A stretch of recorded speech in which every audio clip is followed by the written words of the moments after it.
За баярлалаа. Би энэ их хурлыг төрийн эрх барих дээд байгууллага гэж ойлгодог. Үндсэн хуулиар дархлаажигдсан гэж би хэлье бүр. Энийг ямар нэгэн хууль бусаар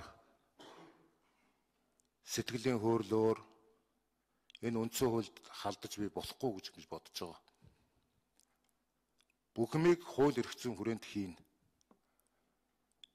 Энд ард түмний итгэлийг авч сонгогдсон 76 гишүүн асуудалд сэтгэлийн хөөрлөөр хандаж нэгэ дайсан мэтээр үзэж гүтгэнд оромжлох талбар биш гэж би бодож байгаа байсан. Хууль зөрчиж хасгарсан хождог. Тангарагтаа үнж жагаад хууль дээдлээд хуралдаа суусанд буруутдаг юм бол энэ Монгол улс хаашаа яваад байгаа. Би энд хизээч санал нэгдэхгүй байна. Хэрвээ энэ улс орон үнэхээр парламентын засаглалтаа улс орон гэж үндсэн хуулиндээ тунхагласан бол парламентын дархлаа зайлшгүй байх ёстой. Ардын намын хуваагдлын ерөнхий сайд нь их хурлын даргатайгаа хоёр хүний хоорондын эрх мэдлийн төлөвлөлийн тэмцэлд Монгол улсын парламент бүрэгдэх ёсгүй.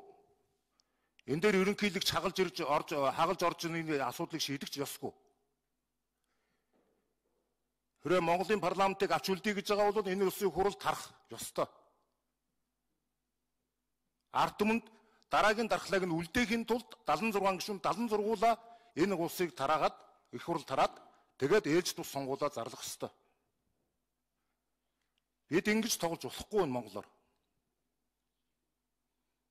Би ийм бодолтой байгаа.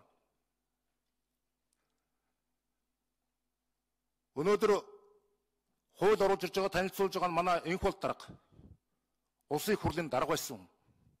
Өнгөрсөн 4 жил бид нар мөр зэрэгцээд энэ төрүүчийн парламент дээр ямар их хүндрэл байсан, энэ хүндрэл хүртэл энэ өнөөдөр энэ парламент дээр бүр хүнд болж орж ирж байгаа. Их хурлын зовлон энх бол дарга дэндүү сайн мэднэ. Зарчимтай байх хэрэгтэй шүү дээ. Эрх мэдлийн төлөө хэн нэгийг үтгэнд оромжилж тэгээд ард түмний бүхэнд бол талцсан хуваажуулах хэрэг биднэрт талцсан хуваажуулах хэрэг биднэрт байхгүй шүү дээ. Юу болоод байгаа юм өнөөдөр?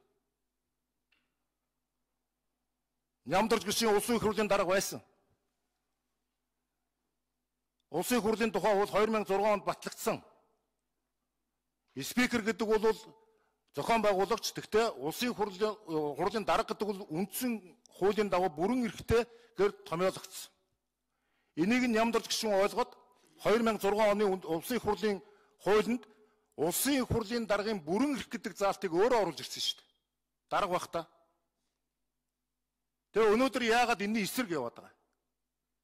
Яаглаараа энэ хуулийнхаа эсрэг явсан хүмүүсүүд нь зөвтөөд хуралдаа сууж байгаанууд нь адлагдах ёстой юм.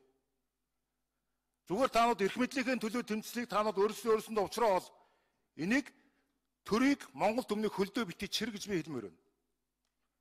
Хэрвээ өнөөдөр их хурлын даргын хариуцлагын тухай чөлөөлөгдөх тухай оруулж ирж байгаа бол хуралдаа суухгүй байгаа гишүүдийн хариуцлагын тухай бол давхар орж ирэх ёстой шүү дээ. Хэрвээ шудраг ус байдаг бол яагаад орж ирдэг юм бэ? Ардчилсан намын бүлэг шийдвэрээ гаргасан. Маргааш гар үсэг цуглуулад улсын хуулийг яаралтай тарааж ээлжид бус сонгуулах хийх тухай гар үсгийг маргаашаа цуглуулж ирнэ.